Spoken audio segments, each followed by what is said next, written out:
Welcome back to the Smart Tank Revolution, where we always kick out at 2. We are your hosts. He's Donnie Wonderful, and I'm Joey Business. And what we just did, like many of you, we watched Royal Rumble 2021.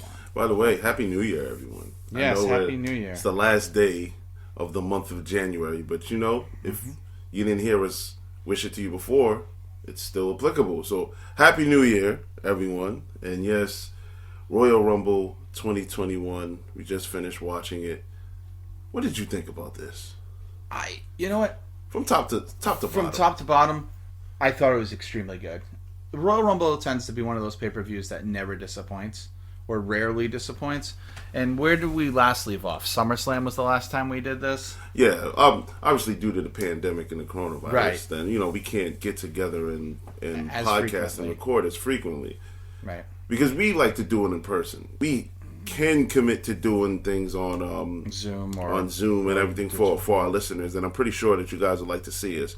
But yes, SummerSlam was the last time that we got together and recorded anything. Yeah, so that was the beginning of the Roman's era. Right when he came back. Right when he came back, he had that shirt that said "Arrive, wreck everything, leave," something like that. Mm-hmm. And he fucked up the main event with Bray Wyatt, and that was the last time Bray Wyatt was champ.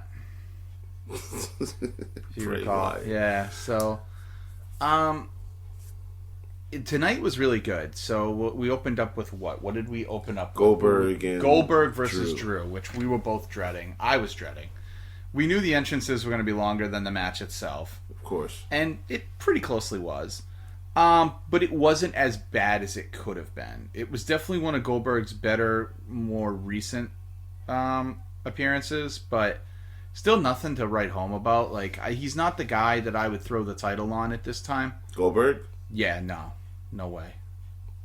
Yeah, I mean, I definitely agree with that. I don't feel like Drew's first title run should have been interrupted so abruptly. And I'm tired of everybody not being patient with these title runs. You got people that got the belt for 8 months, and we're talking about, oh man, it's time for them to drop the belt. Your champions can be champions for years on almost. Yeah.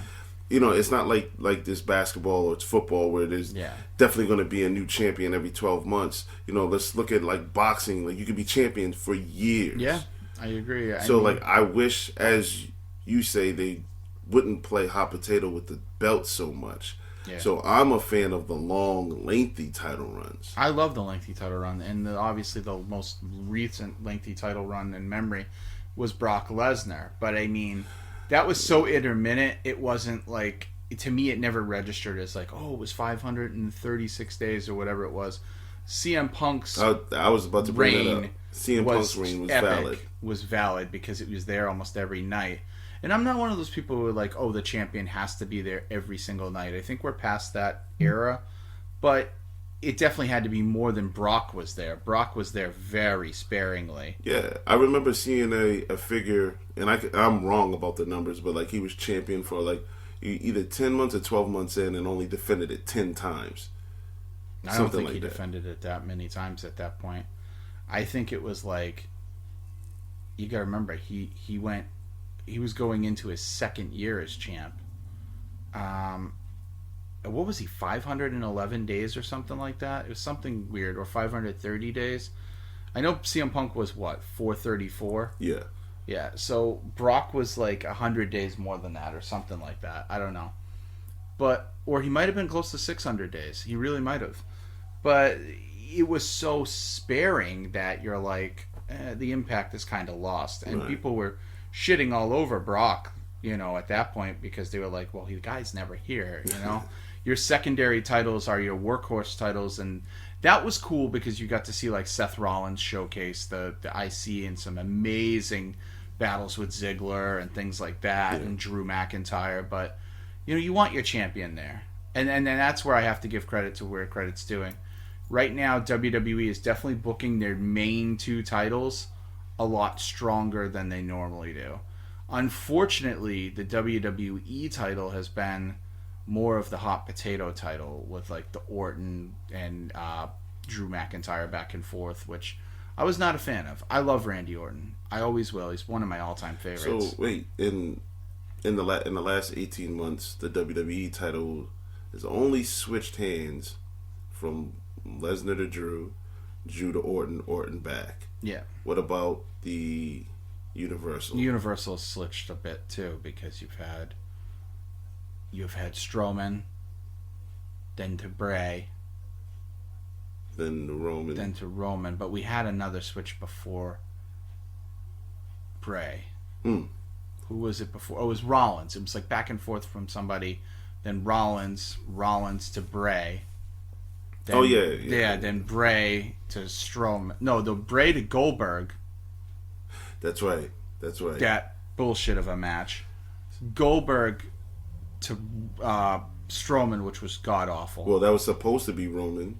Yeah, it was supposed to be Roman, but that was awful. I mean, so do belts mean anything anymore?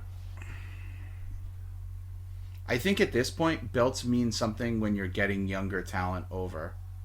I think the main two titles, like right now. Wait a minute. I want to hold you right at that, what you just said. Yep.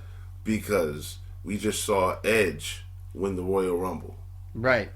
So, based on the philosophy of what you just said, regardless what champion he picks, it's to make the champions look stronger. Because Edge, great, he looks great, but he's not the youngest man in the world. This is his sunset. This is his ability to go out on his own terms. So the belt will solidify that. The belt will give it a memorable feel. But yeah, no. I mean, I think you get more mileage out of like an Adam Cole holding the belt than somebody who's been there for a longer time now at this point. Yeah. You definitely do. You know, and like Bray Wyatt, he's still considered younger talent, you know? Even though he's been there a bit since 2012, he's still technically on the younger side of the talent. But like, yeah, no. Do you need to give John Cena number 17? No, you don't. Will they give John Cena number 17? I think so. Before he's done, he'll get 17. Does he need 17? No, absolutely not. So, like, what business? How is that good business? But you also got to think about it. It's that thing that keeps John Cena above everyone. It's the Tom Brady of football. You know what I mean? It's like, does Brady need his 7th ring coming next Sunday to solidify his legacy? No, but it pushes him into that other realm of you'll probably never catch up to him. He'll be his own thing. But Tom Brady's been active. Right. We haven't seen John Cena as we he's spoke trapped off. In the Firefly as we spoke Funhouse. off camera, off mic. He's still in the Firefly Funhouse. I mean, they need to resolve that because he just left. But so when the older guys come back after taking lengthy breaks, whether it be to pursue other things or whether it be to heal from injuries, putting the belt on them. Does that diminish it? Does that diminish the championships at all? No, I don't think so. So, let's say Triple H comes back. Yeah. Tomorrow. Yep. You can always make a great argument in any genre or that he's wrestled in that Triple H will be a good champion.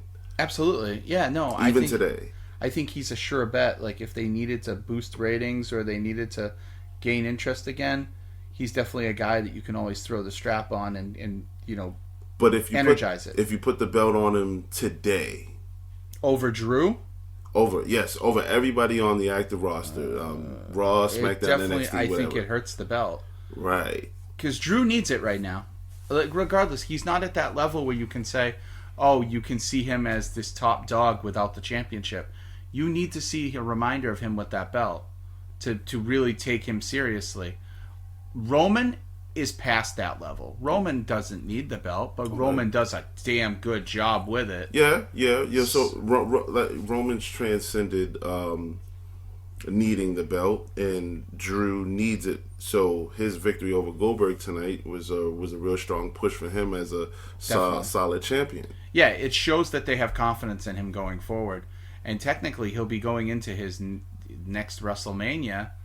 Right now, as long as things don't change, he'll be going in as champ. And we hope so. And definitely hope so. And as far as the match itself goes, Wasn't anything great. Like on our records, it was the 2 count for me on ours because, it was what 7-8 minutes. Yeah, but total? we expected it. Like I expected, when we walked in and that match opened up the pay-per-view, we said, "Wow, this is going to be a nice 5-star 5-minute match." Yeah, I mean, I like how they traded bombs because that's really the only kind of match you can have with Goldberg at this point is those big blowout bombs back and forth. But the thing is, with Goldberg, I was worried that they were going to have him kick out of like 3 or 4 claymores. And we talked about that as the match was going on. Why is it that everybody has to kick out of everybody's finishers? Right. And there's multiple false finishes.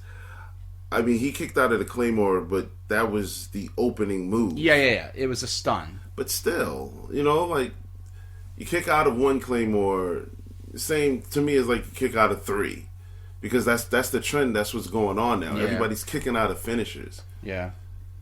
Well, you can blame that on indie wrestling because indie wrestling tends to have that atmosphere, not the atmosphere, that culture of kicking out of multiple false finishers. That's a big thing. So I'm gonna say I like the match. You gave it a 2 count. It was a 2 count. It was nothing special. I'm gonna go. Nothing special. I'm gonna go 1.5. Okay. Not that it was bad, because I enjoyed it. It's 5 minutes. I like the. It was okay. The not the passing of the torch, but the respect earned at the end of it. I'm gonna upgrade it to 2. I'm just tired of everybody kicking out of finishes. Like Goldberg only got 1 jackhammer, and Drew kicked out great, but Drew landed 2 claymores. Yeah. I would like to. I would if I would have booked it. I would have loved to have seen him just defeat Goldberg with 1 claymore. Open a match with a shock move or something else. Or if you hit him with a claymore, have Goldberg roll out the ring. Yeah. Do something different except for kicking out of the finishes. That could have happened. I mean, he could have kicked him and he would have rolled out of the ring and then like caught his breath or whatever. That would have been a good break on that. That would have been fine. Because then you can argue that he didn't get a kick out, but I was fine with it. The end result was what I needed and wanted, which was Drew McIntyre going on to WrestleMania. I wouldn't be shocked if Goldberg's at WrestleMania in some capacity in like some other part of the card. I wouldn't be shocked at all. We'll see. I mean, Goldberg donned his new shorts and he looked great to me. If he can stay in that shape. He looked great. He didn't move as great as you want, but did he move better than he did in like the 2 Saudi matches? Hell yes. Hell yes. There was definitely, you know what it is? He's leaner. He definitely was not as bulkier as he's been in the past couple of years. Much more leaner. And I think that helped him. But I'll also say this. He got the jackhammer up, and yeah, you winced because you were worried, but you weren't terrified. Like, it still was serviceable. I mean, yeah, he brought Drew down on the top of his back where the shoulder blades is. But that's where all the meat is, so that's where you're supposed to come down. But he brought him down at an ugly angle. Like, even you and I were like, oof. But still, hey, Drew got back up and it was fine. Yeah. So, I stick by it. 2 count for sure. 2 count.